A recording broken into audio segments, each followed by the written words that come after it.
telephone conversation between a student and an employee at a university sports facility. First, you have some time to look at questions 1 to 5. Pause the recording for 30 seconds.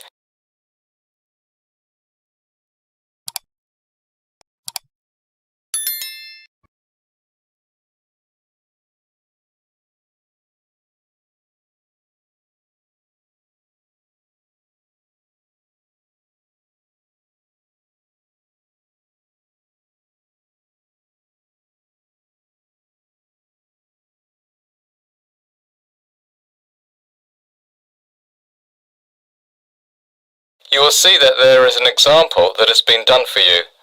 On this occasion only, the conversation relating to this will be played first. Hello, Ratner Athletic Centre. How can I help you? Yes, hi. I'm interested in finding out some information about membership. Certainly. Are you a student? No, is that a problem? I was a student here 2 years ago. All right, that's no problem.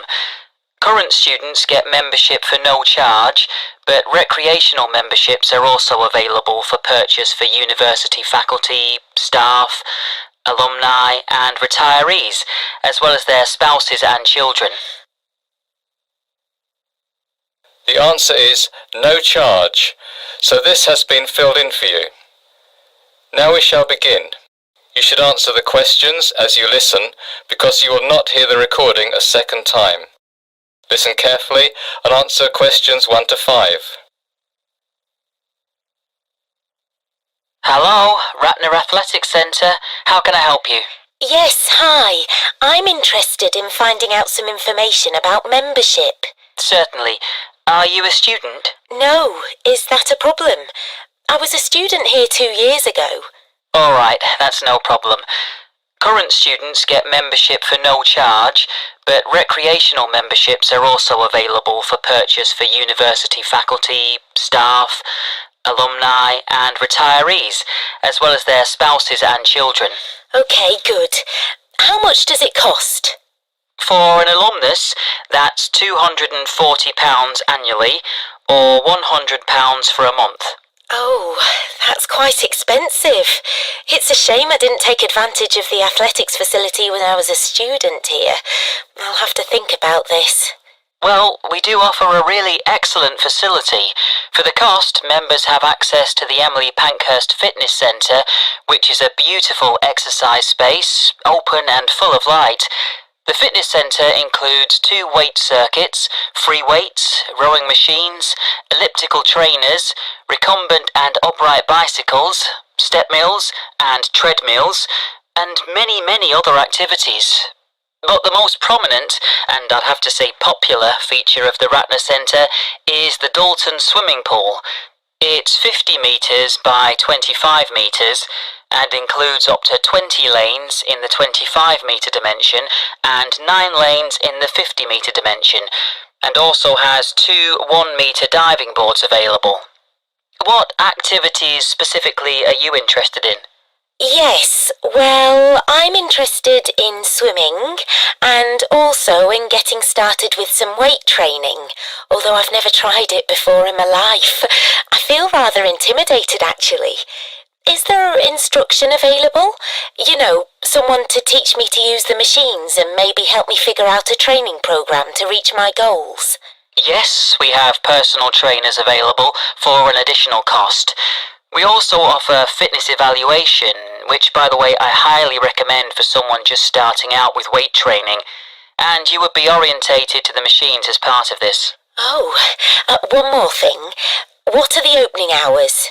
We're open from 6 in the morning to midnight on weekdays, and from 6 in the morning to 9 p.m. on weekends. Oh, that's good.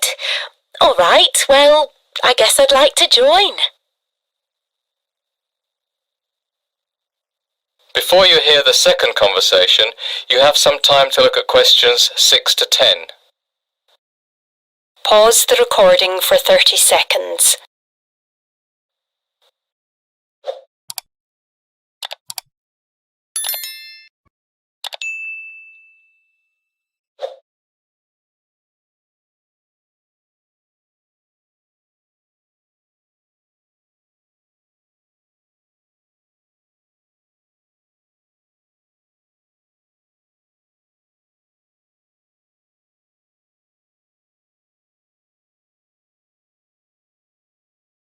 Now listen and answer questions 6 to 10.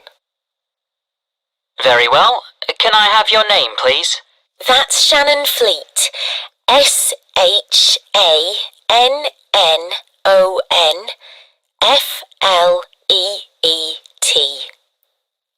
Okay. And your address? 24 Whitehall Close, Newcastle. Sorry, can you please spell the street name for me? Yes, of course. That's WHITEHALLCLOSE.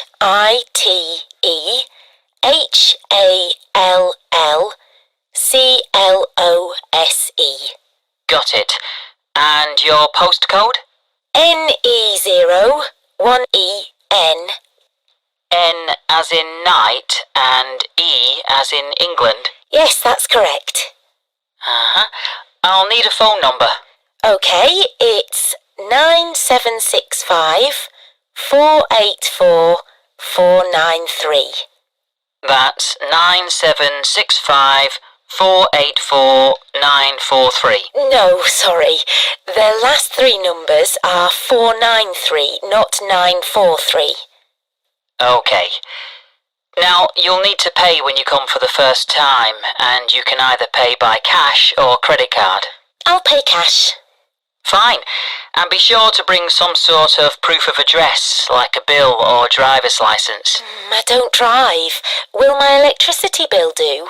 Yes, that's fine. And also bring a passport-sized photo so we can make up your membership card. Okay, thanks. I'll come by this afternoon. That is the end of section 1. You now have half a minute to check your answers.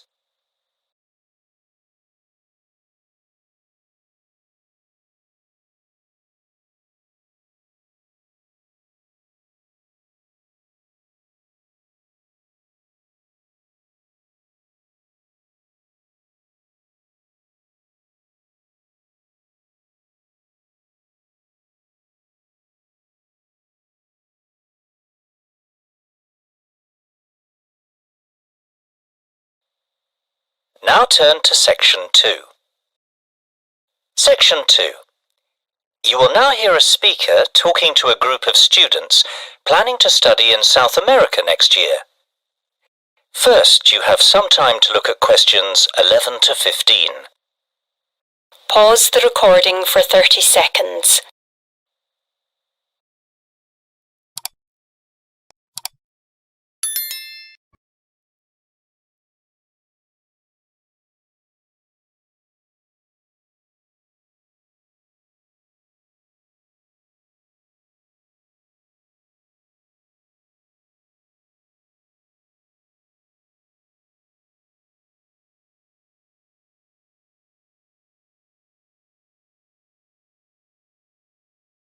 Now listen carefully and answer questions 11 to 15. Hello there. Good afternoon. Thank you for finding the time in your busy schedules to come to the International Student Office's first orientation meeting for students going abroad to South America next autumn. By the way, if you haven't already signed next to your name on our attendance lists, they're located on the table at the entrance of the auditorium. Be sure to do it on your way out. Remember, this orientation meeting is obligatory, so you need to make sure we know that you're here. All right, to begin, we're going to be talking about health, and specifically the procedures that you have to go through in order to get your student visas for your host country. For all of you, this will entail gathering a folder of health information, such as vaccination records and proof from your doctors that you're not suffering from any serious contagious diseases. For many of you, this will also entail getting some extra vaccinations, depending on your destination country. All the specifics that each of you will need are to be found in your host country handbook that you received when you were accepted into the program. Also, each one of you is required to attend a consultation with a doctor at the Student Health Centre who is specialised in travel medicine. The health centre can give you details about appointment times, But be sure to book your appointment early, because the specialist is only at the health centre at certain times. To have the most benefit, you should have your meeting at least 4 to 6 weeks before your trip to allow time for your vaccines to take effect. Now, at this consultation, you will be given all the latest information about what vaccines you'll need and any other health considerations you need to be aware of. If you'll need to take medication for malaria, for example, or what to expect in case of any existing health issues. Before you hear the rest of the lecture, you have some time to look at questions 16 to 20. Pause the recording for 30 seconds.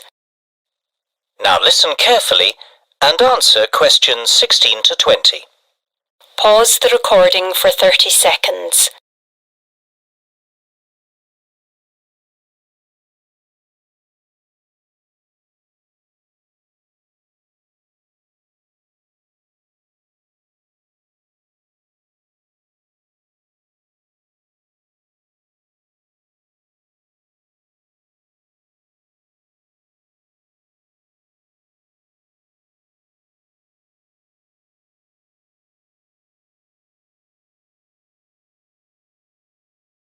Now, I want to talk in a bit more detail about some important health issues that many of you will face.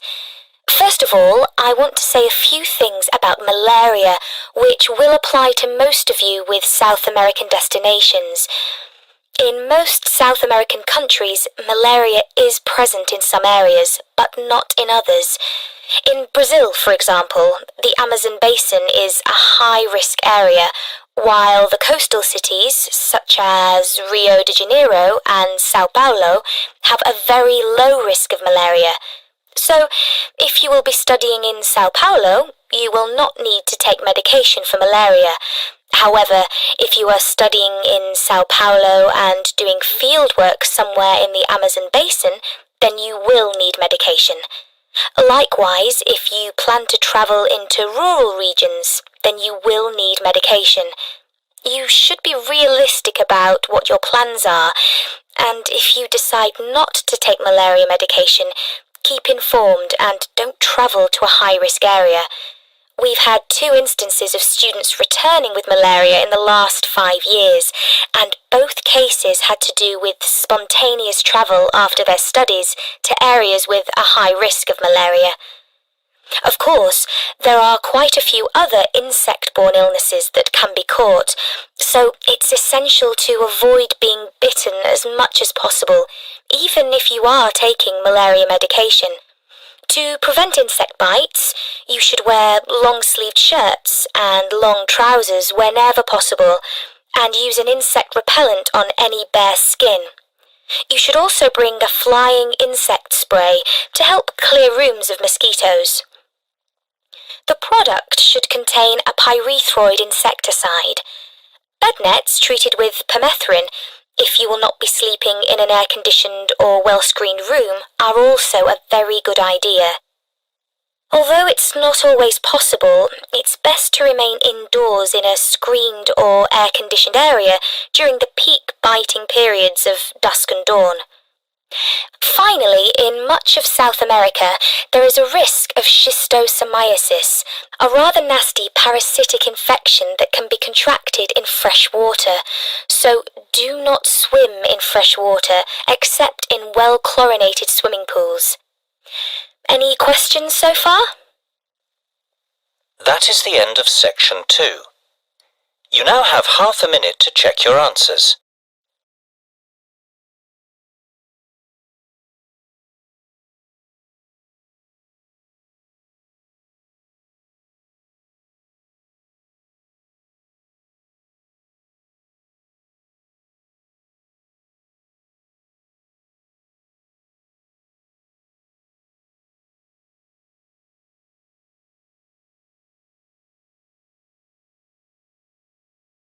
Now turn to section 3. Section 3. You will hear a group of students filling out an evaluation form for one of their classes. First, you have some time to look at questions 21 to 23. Pause the recording for 30 seconds.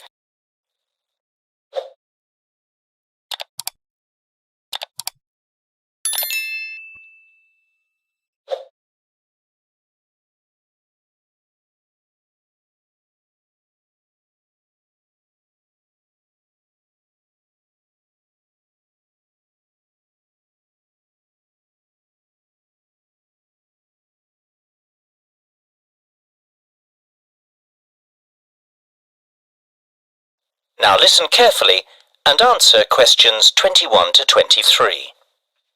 Joshua, Ethan, wait! Don't leave yet. We have to fill in an evaluation form to hand in with our final project. Oh, not another one. We've done one of these forms after each project all term. It's a bit of a waste of time if you ask me. They just want to give us a chance to have our say about the project. But I haven't much of an opinion about it either way. It's just a project. Yeah, but if you did... Then it wouldn't be a waste of time, I suppose.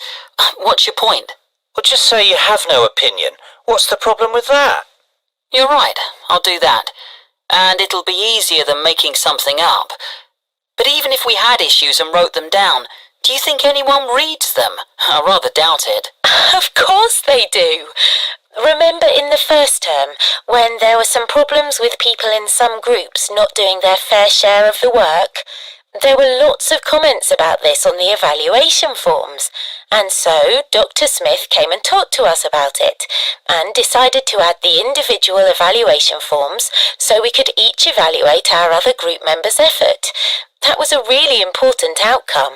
See, Ethan, without the evaluation forms, we wouldn't have the opportunity to report what a slacker you are.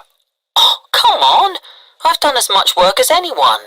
Yeah, it's easy to joke around because we're a good team. My last team wasn't so good though, and I was really grateful for those forms. Okay, let's get it done so we can go. Before you hear the rest of the conversation, you have some time to look at questions 24 to 30. Pause the recording for 30 seconds.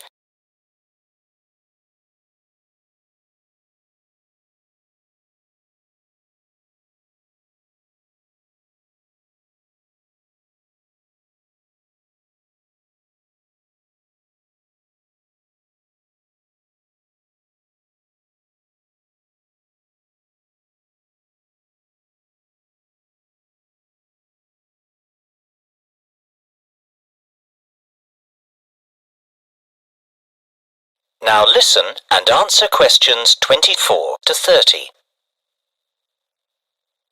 Okay, first we have to rate the project from 1 to 5 and comment on any good or bad points. We do this part together. Yeah, what do you think? 4? Yeah, why not? Why 4 and not 5? I don't really think there was much wrong with it. It was a good project. The tasks were well thought out. Not like the last one where one of the tasks was impossible because there was no research on the subject. I agree with you, Josh. There weren't technically any problems with the project. It's just that I like projects to have a sort of practical point. You know, we should see some sort of reason for doing it, other than the grade, of course.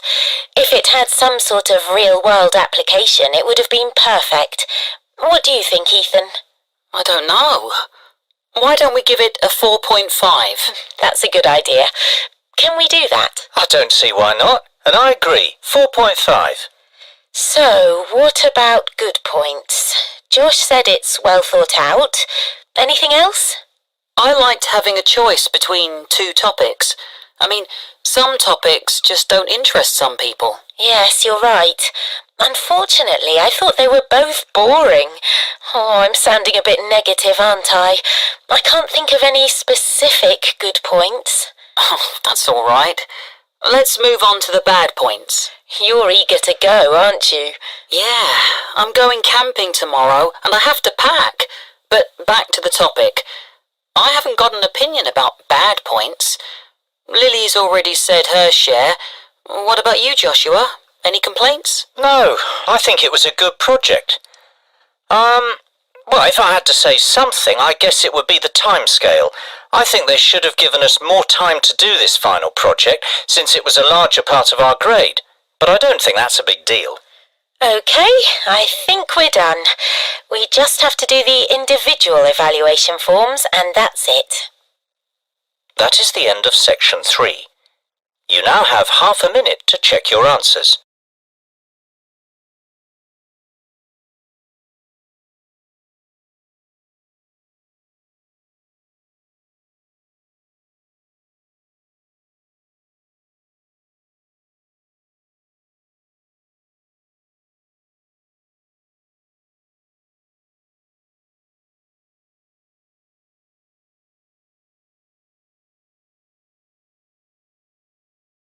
Now turn to section 4.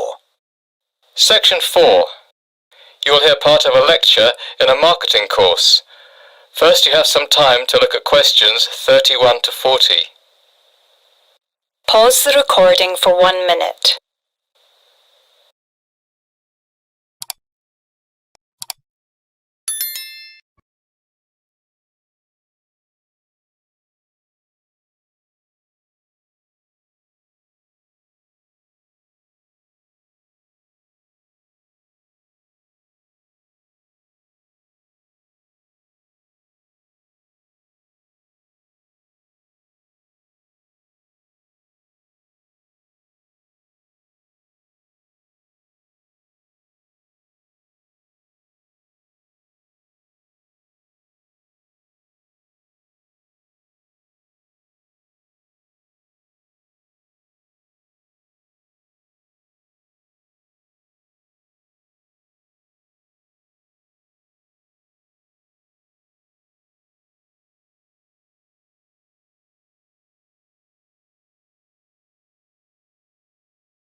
Now listen carefully and answer questions 31 to 40.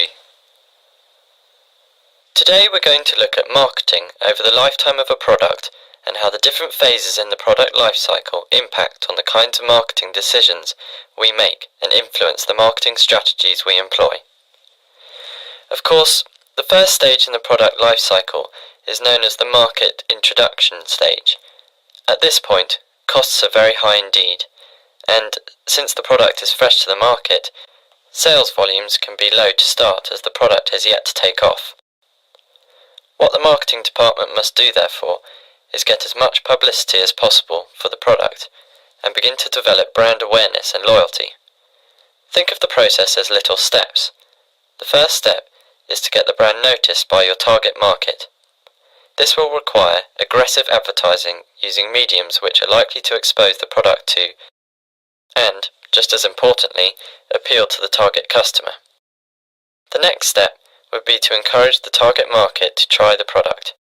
Promotions, free trials and other special offers all play a role in enticing new customers over to your brand. Don't expect to make money during the market introduction stage. The focus should be solely on creating brand awareness.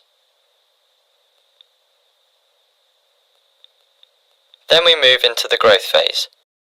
Now here, costs will reduce dramatically as sales rise and economies of scale in production begin to kick in. Public awareness of the product has increased, and the focus of the marketing campaign will now switch more from creating awareness to generating customer loyalty and brand recognition. The first step for the marketing gurus is to find a way to reward return customers for their loyalty.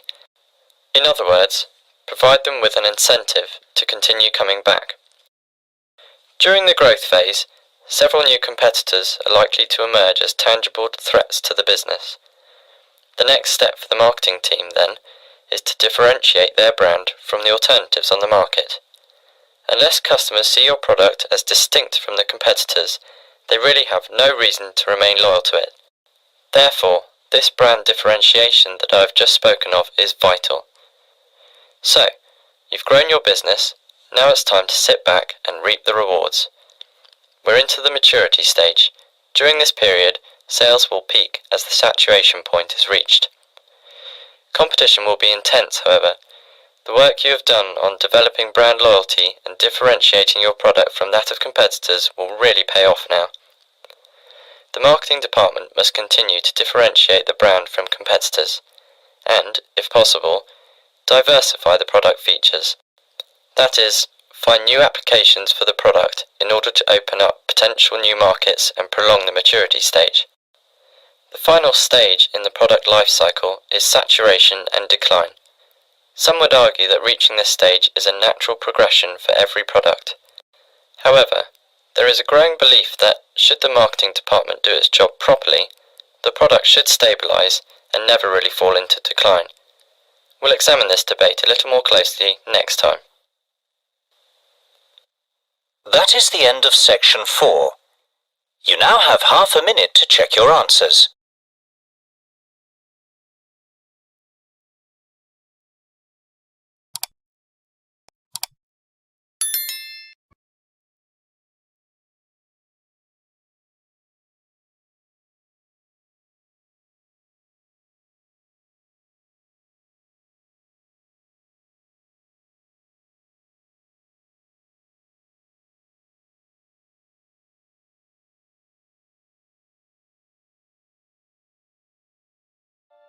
That is the end of the listening test. In the IELTS test,